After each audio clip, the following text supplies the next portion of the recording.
You've heard the term archetype before, maybe in one of those personality quizzes. You know those ones where you answer 15 questions and it tells you you're the sage or the rebel. Or maybe someone described a character in a movie to you as the archetypal hero, and you sort of just nodded along like you knew what they were talking about. And look, that usage isn't wrong. It points to something real. The hero, the warrior, the trickster. These patterns are everywhere once you start looking for them. But here's the thing. That version of the archetype, it's really just the tip of the iceberg. It's like describing the ocean by pointing to the foam at the surface. Technically accurate, but profoundly incomplete. Because when you actually sit down and read Jung carefully, you realize that the concept goes places most people just never follow it. Down through psychology, into biology, back up through culture, and even into the ideological possessions that are running your life, whether you're aware of them or not. So in this video, I'm going to do a deep dive on the archetype, and I think that by the end of it, you'll see the concept in a whole new light.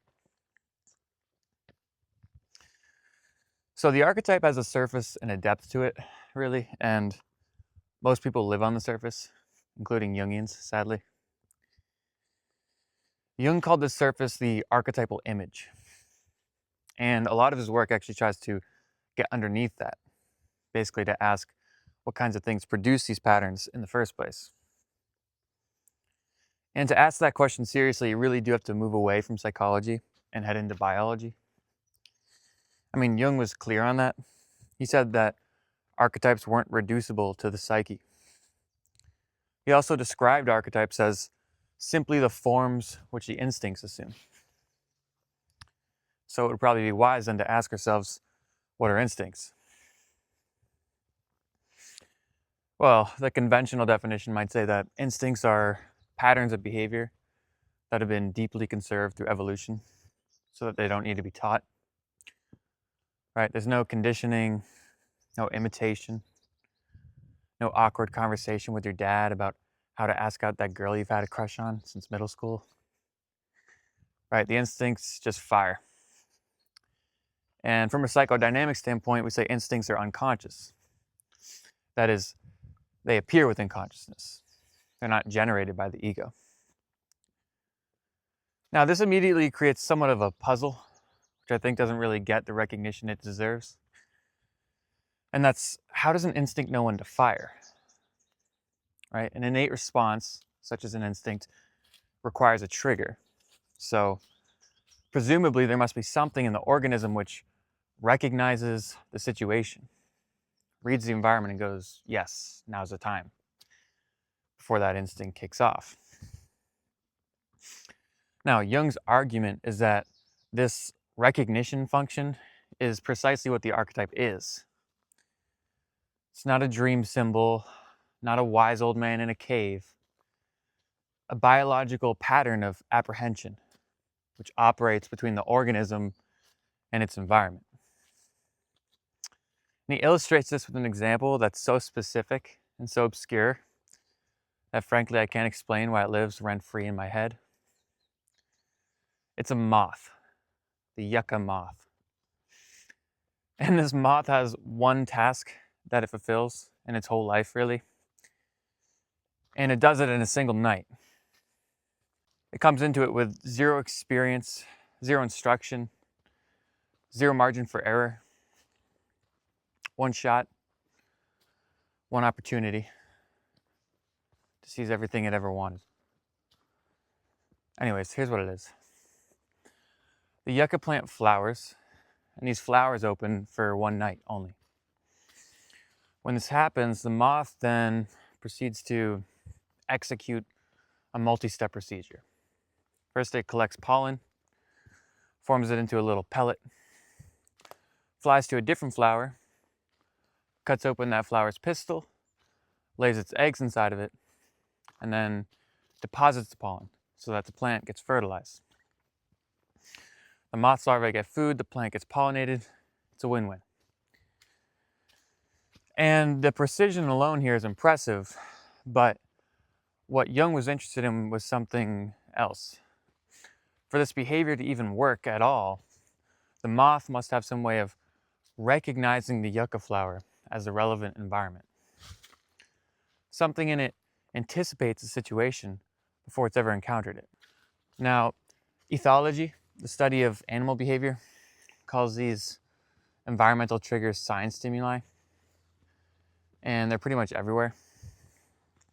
There's dozens of examples of them now. One classic experiment found that young ducks will respond to birds of prey based purely on shape of their wings. So they used cardboard cutouts to invoke a fear response, so long as they were shaped similar to a hawk's wings. So in other words, the brain doesn't even need the real thing. It just needs a pattern. Now, Jung's inference from all this is that human beings are pretty much the same. Only our sign stimuli are more complex, our instincts more elaborate. Okay, so here's the part in the essay where Jung gets genuinely dense, and in my view, genuinely brilliant. In a single paragraph that he never really unpacks, Jung gives two metaphors for the archetype. He calls it the instinct's perception of itself, and then in the same breath, the self-portrait of the instincts. He then just moves on. No elaboration, no examples, no acknowledgement of the fact that what he just said requires more than a paragraph. So let's unpack it, because the first thing that stands out to me is that these two metaphors aren't even saying the same thing. And the fact that they're not suggests that neither one fully encapsulates what he's getting at. I mean, the self-portrait of the instincts and the instinct's perception of itself, it feels a little bit like a riddle. So the instinct's perception of itself seems to pick up directly from the yucca moth. I mean, this is the archetype as recognition function, which apprehends a sign stimulus and enables it to fire. The self-portrait of the instincts is doing something else. This is describing the archetype from the inside, from within one's experience. And from the inside, archetypes don't announce themselves as biological mechanisms. They appear as images, fantasies, dreams. So we've kind of come full circle back to the archetypal image. These things tell stories about themselves, which, in light of everything we've just discussed, makes a lot of sense. One describes what the archetype does outside of consciousness, while the other describes what the archetype looks like from within. Now, here's where it gets even more complex. Mythology, you might say, is the natural language of archetypal processes when they're no longer bound to immediate action. In other words, the instinct doesn't just disappear when the environment stops demanding it. The energy has to go somewhere, like in sleep, for example. So when that energy goes inwards, it turns into images and stories, which is why every culture that has ever existed has had mythology, and why so many of them are just telling variations of the same stories. All right, so at this point, it probably is not a surprise to you when I say archetypes don't sit neatly inside the individual psyche. They sort of spill out into the culture, and they always have. I mean, even in ancient Greece, the gods weren't like abstract concepts for you to believe in. They were intended to be forces that showed up uninvited. Aphrodite wasn't a metaphor for desire, she was desire, taking you over and leaving you to deal with the consequences. Dionysus wasn't a symbol for ecstasy or rapture. He was the rapture itself. These weren't mere poetic flourishes, they were actually the most precise language at the time for describing things that happened to people. And the Greeks, by the way, in a certain sense, were actually more conscious of archetypal influence than we are, not less. You see, they at least had the cultural frameworks for naming these things, for taking them seriously, and in some cases even building entire institutions around managing them. Now, modern culture tends to look back at this and feel superior, you know? We've outgrown the gods. We have neuroscience now. We can explain Aphrodite as attachment styles and dopamine dysregulation. And it's like, yeah, maybe that's a more precise way of describing some of the mechanisms involved, but something gets lost in translation there. When you reduce the experience of being seized by love to a neurochemical event, you lose that felt sense of something larger than yourself moving through you. The archetype becomes unconscious to you. And it turns out unconscious archetypes are actually more dangerous. So I think we've arrived at probably the most practically relevant part of all this. Jung observed that when archetypes no longer find expression through myth and ritual, when the gods have been retired, they don't just leave, they migrate. And they move into the abstract principles and moral imperatives that shape our ideologies. These gods take on new forms. We put them on new altars. Only now the altars have become political platforms, social manifestos, or really any set of beliefs that we hold to be sacred and beyond criticism. Jung was notorious for suspecting archetypes to be lurking behind anything that ended with ism. And here's the real tell. When someone's in the grip of this, they don't experience it as possession. They experience it as clarity. They're finally seeing things as they really are for the first time, while everyone else around them is still asleep. The conviction has a kind of untouchable quality to it. You can bring evidence, you can bring counter arguments. It doesn't really land because it wasn't really coming from a rational place to begin with. It was coming from somewhere far older.